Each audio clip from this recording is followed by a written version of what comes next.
My uncle siphons money out of my 100-year-old grandfather's bank account every month.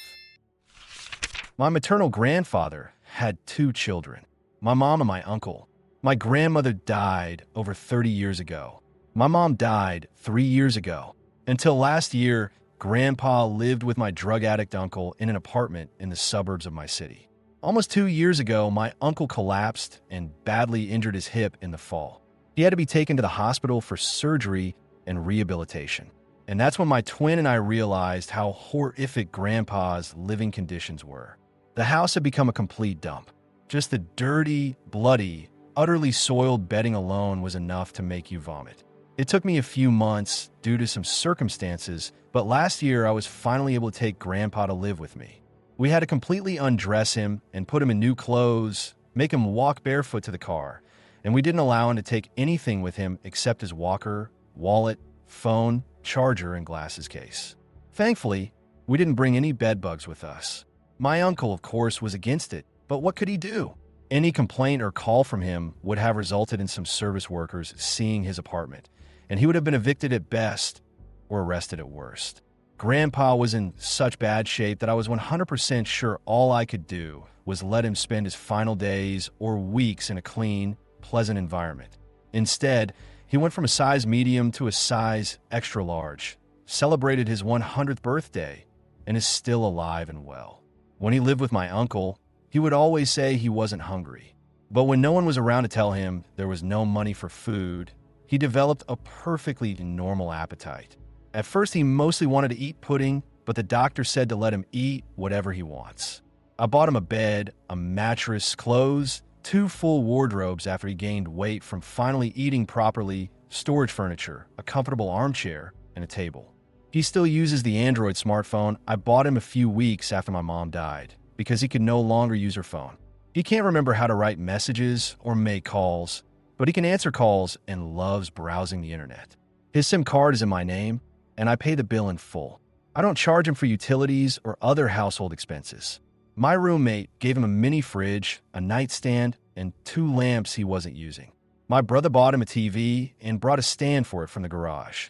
His grandchildren and great-grandchildren can visit him now. No one else, besides me, could even enter that filthy apartment, even before we realized the full extent of the squalor. And we certainly couldn't bring children in there. We threw 2 big parties for his 100th birthday and Father's Day. We have 4 cats who visit him during the day, which he loves. I registered him to vote at our address and arrange mail-in ballots for every primary and election. I managed to enroll Grandpa in a home health care program through the Veterans Affairs, so doctors come to his home, do checkups, give vaccinations, take blood for tests, and so on, things my uncle could never have done because you couldn't let medical staff into that filth. A social worker came to document his end-of-life care wishes. 3 times a week, a care aide comes to help with bathing, shaving, and so on. And they also connected us with a podiatrist who makes home visits to seniors for nail care. Yes, old people's nails are really incredibly thick and hard. You can't just trim them like we trim ours. So his toenails are no longer grotesque. When we picked up Grandpa, my uncle gave me his debit card, apparently understanding that I would have ordered a new one anyway if he hadn't. A few weeks before the move, I grabbed 1 bank statement from the apartment, so I had Grandpa's account number, and Grandpa himself knows his social security number. Thank God. Otherwise, I wouldn't even have been able to refill his prescriptions over the phone. So, with his consent and participation, I set up online banking on my phone to monitor his balance and the deposits of his social security and military pension. The main expenses are medications, online grocery delivery, and $300 a month to a debt collector. Because, of course, he gave my mom his credit card years ago, and she literally drank herself to death, and nobody paid it for years. We got the letter soon after changing the address. The debt was in his name, and I didn't want to deal with him being pursued in life or after death, so I set up a payment plan online. In 3 months, the debt will be paid off. My uncle had also left Grandpa's medical bills unpaid and had arranged a tiny monthly payment because paying it off would have meant less money for him to take. I paid off that debt in full. Naturally, my uncle was taking all his money while Grandpa lived with him. In the first month after we moved him in with me, my uncle tried to claim that Grandpa still had to pay half the rent each month, because his name was on the lease. I checked. I called the property manager from the number in their lobby and asked when their lease was up and explained why we had to take Grandpa. The manager was surprised. Grandpa's name wasn't on the lease, only my uncle's. That was news. My uncle never responded to my message where I mocked him for that stupid lie. But just because Grandpa no longer lived under the same roof as my uncle didn't mean the request for money stopped.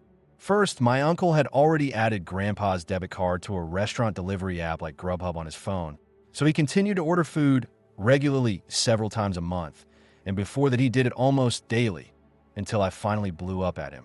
They both use Cash App, and although Grandpa doesn't know how to use it, when my uncle asks for money, Grandpa always agrees, and I have to send it, otherwise Grandpa gets terribly worried and upset.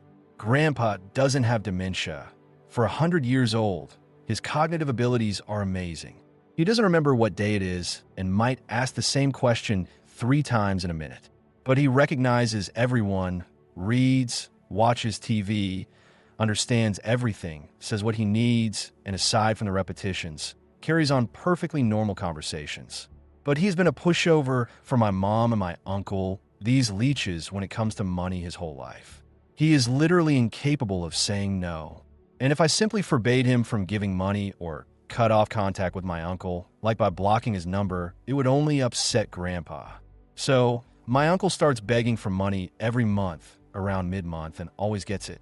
Tonight, Grandpa agreed to give my uncle $56.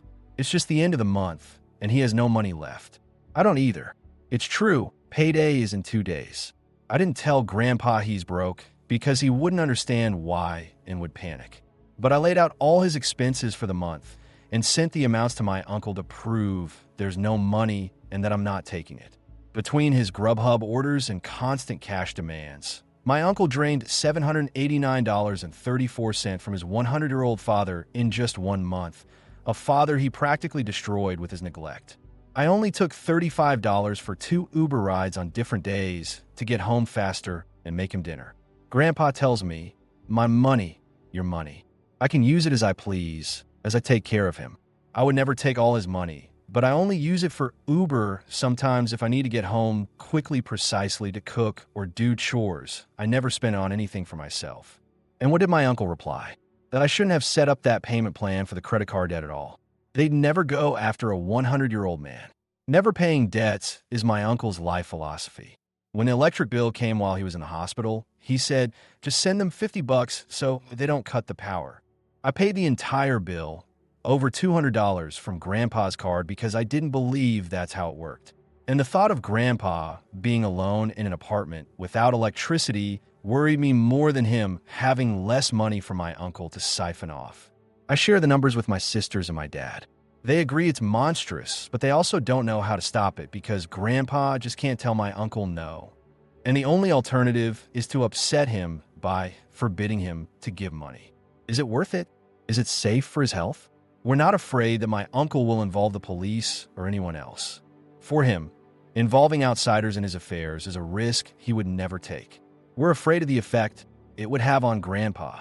Right now, things are great between us, but if he starts seeing me as an enemy or taking his frustration out on me, our living situation would become a disaster.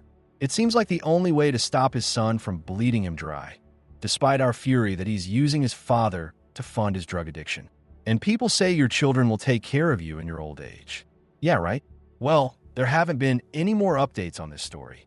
And before we move on to the next one, I suggest writing your opinion in the comments on this one. What would you do in the author's place? And maybe you also have similar cases of ungrateful children. Well, this is one of the toughest stories we've covered here. On one hand, unbelievable cruelty, selfishness, and exploitation by one's own child. The uncle isn't just stealing money. He systematically destroyed his father's life for decades, depriving him of even basic care and hygiene. The story of how the granddaughter saved her grandfather, gave him a dignified life, and even restored his health. That's a true miracle and an act of pure love. But on the other hand, there's a sense of powerlessness. The grandfather, who lived for a century, still cannot say no to his toxic son.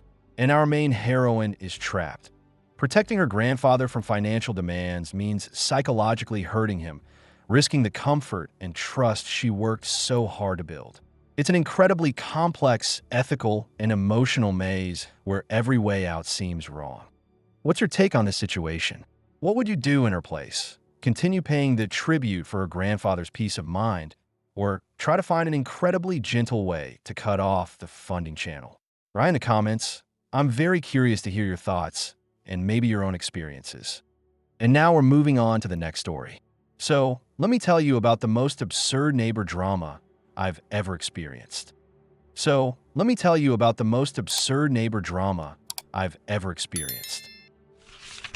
My husband and I once had neighbors who, from day one, absolutely despised us. We had never even met them, but they made it their mission to make our lives a living hell through 1,000 petty, mean-spirited acts. We had moved into that neighborhood for a heartbreaking reason: to care for my mother-in-law, who was in the final stages of cancer. I had to put my graduate studies on hold. We set aside our big plans, and the move itself was hard. The neighborhood wasn't our style, and the people, well, they were something else. These neighbors never did anything outright illegal, but they were masters of the petty grievance. I remember one time, I was watering my roses. The garden hose, mostly on our property, strayed about 2 inches onto their perfect lawn. I went inside for literally 5 minutes to grab a snack. When I came back, they had taken shears and cut off exactly the portion of the hose that was on their grass, tossing it back into our yard. Can you believe that level of pettiness? And still, we had never exchanged a single word. This circus went on for nearly 2 years. We were exhausted, grieving, and completely baffled. Then, one day, I was talking to the neighbor from across the street. She was friendly, and I finally asked her point blank, "What is their problem with us?" She looked uncomfortable and then said, "Well, they think you're illegal." I was stunned. I'm a Native American, my husband is Latino, and these geniuses had decided we were both undocumented Mexicans. I asked how they possibly came to that conclusion. The neighbor explained that before we moved in, some of our mail had accidentally been delivered to them. And on that mail was our previous address, New Mexico. They saw New Mexico, and their brains short-circuited. They concluded we had come straight from Mexico. To top it off, they knew we'd bought the house in this nice coastal California neighborhood with cash, which, by the way, was from the great profit we made selling our first home after years of hard work. But to them, cash plus a Mexican address plus a Spanish-sounding last name could only mean one thing: we were cartel members. They had literally crafted their own little Narcos fanfiction about us. 2 people just trying to care for a dying parent. The sheer, monumental stupidity of it all was breathtaking. They didn't even know New Mexico was a U.S. state. But here's where the story starts to get a twist of karma. We weren't completely helpless, and something good did come out of this miserable time. You see, there was a cat, a poor, neglected orange tomcat that roamed the neighborhood. For a long time, we thought he was a stray. We asked around. Other neighbors were nice, but no one claimed him. This cat was clearly on his own, thin, covered in scars from fights, left outside in blistering heat and freezing cold with no shelter or water. Our hearts broke for him, so we started small. We gave him water, then food. We let him into our garage during bad storms. Eventually, we bought him a warm bed. He got into a terrible fight one night and came to us with a nasty, infected gash on his back. That was it. We took him to the vet, checked for a microchip. Nothing, and decided right then he was ours. We nursed him back to health, officially microchipped him in our names, and gave him a home. He became our bright spot. And only years later, right before we moved after my mother-in-law's passing, did that same friendly neighbor confirm suspicion. She said, "You know the Smiths next door? They told me you stole their cat." I was furious. They had neglected this animal for years, and now they claimed ownership. I told the neighbor if they wanted him back, all they had to do was knock on our door at any point. But they never did. They were just cowardly, miserable people. So we took their poorly treated cat, and we named him Flavio, after a famous Mexican narco-corridos singer.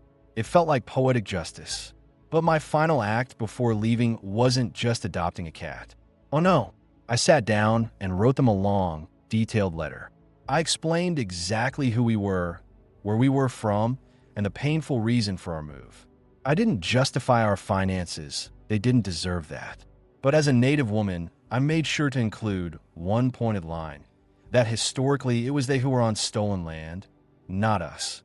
I told them how shameful it was to add such petty cruelty to the already unbearable weight of my husband watching his mother, a respected doctor, not a cartel member, slowly die. I hope they were proud of themselves. We slipped the letter in their mailbox, and we waited for the fallout, which leads us to the explosive second part of this saga. The response to our letter wasn't an apology. It was escalation. 2 weeks after dropping the note, thinking maybe they hadn't seen it, I placed another copy in their mailbox. A few days later, there was a knock at our door. It was the police. They said they'd received a complaint that we were stealing mail and tampering with our neighbor's mailbox. We were floored. I calmly explained the whole ridiculous situation, even showed the officer a copy of the letter. He just shook his head, advised us to install security cameras and ignore them completely, noting they couldn't do anything about a cut hose. It was a clear message. These people were untouchable in their pettiness, and we had a dying family member to focus on. We didn't have the energy for a war over a garden hose. But this experience taught me a valuable lesson about dealing with bullies. Sometimes you have to pick your battles, but when you do, you make it count. And that brings me to my second, even sweeter story of neighborly revenge, this one involving a piece of land. Years before the cat drama, my late husband had bought 4 acres of raw land for $5,000. It was our future dream plot. Over the years, the area developed, and one particular neighbor made herself the neighborhood tyrant. She built a house on the border of our property and immediately started demanding I cut down my trees because they blocked the view from her construction trailer. I refused. Then, one spring, I found she had dammed a creek on my land, flooding part of my property and redirecting the water. I rented a small excavator, gathered friends, and went to restore the creek to its natural path. Of course, she called the police, screaming, but I was prepared with old photos proving the original flow. Not only did we legally return the creek, but an environmental officer friend on site cited her for illegal diversion. She had to restore a buffer zone with native plants, pay me damages, and got a huge fine. The best part? The redirected water had created a muddy pond, which the local kids on dirt bikes discovered and loved splashing through, driving her absolutely insane. But her pettiness knew no bounds. A couple of years later, I arrived to find 23 of my mature cedar and fir trees cut down, the trail of tire tracks leading straight to her woodshed. She claimed she needed the firewood. I saw red. This was felony-level destruction. I called the police. She was charged with trespassing, theft, and vandalism. After a long legal battle, she was ordered to pay me $10,000 per tree. We also sold the lumber from 15 of them for another $45,000. Justice was expensive for her and deeply satisfying for me. Life went on, with her constantly calling the cops on our occasional camping trips or anyone riding horses or bikes nearby. After my husband passed, I decided to sell the land. I listed it for $1 million. Every time a potential buyer came, she would swoop in, telling them the land flooded and was worthless. She scared off several developers. I was getting frustrated, clinging to a sentimental hope of selling to a nice family. Then, my agent called with a lowball offer from a couple who wanted owner financing. Reluctantly, I agreed to meet them on the land. As I walked up, I saw her already there, bad-mouthing the property to them. Then, 2 kids on pit bikes came roaring down a trail. She completely lost it, picked up a rock, and threw it at them.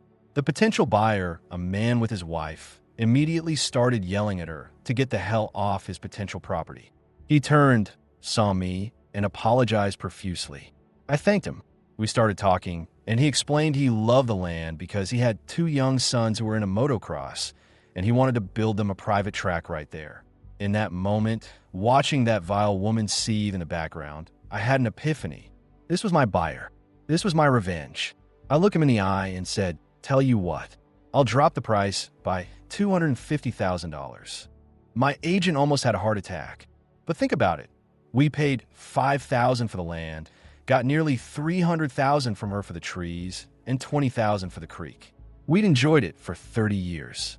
The financial loss was meaningless. What was priceless was knowing exactly what would happen next. I sold them the land 6 years ago. They built a beautiful house as far from her as possible, and right next to her property line, they constructed a huge official motocross track. The sound of revving engines and happy kids is now the soundtrack to her life. She still sends me furious text messages. I should block her number, but I don't. Every angry text is a little reminder. Losing that $250,000 was the best money I never made. It was the perfect, petty, glorious revenge. And I know my late husband would have absolutely approved. He always knew I could hold a grudge. Thanks so much for watching. If you found this story crazy or shocking, drop a comment below with your thoughts. I'd love to hear what you think. Don't forget to like the video and subscribe for more unbelievable storytime content.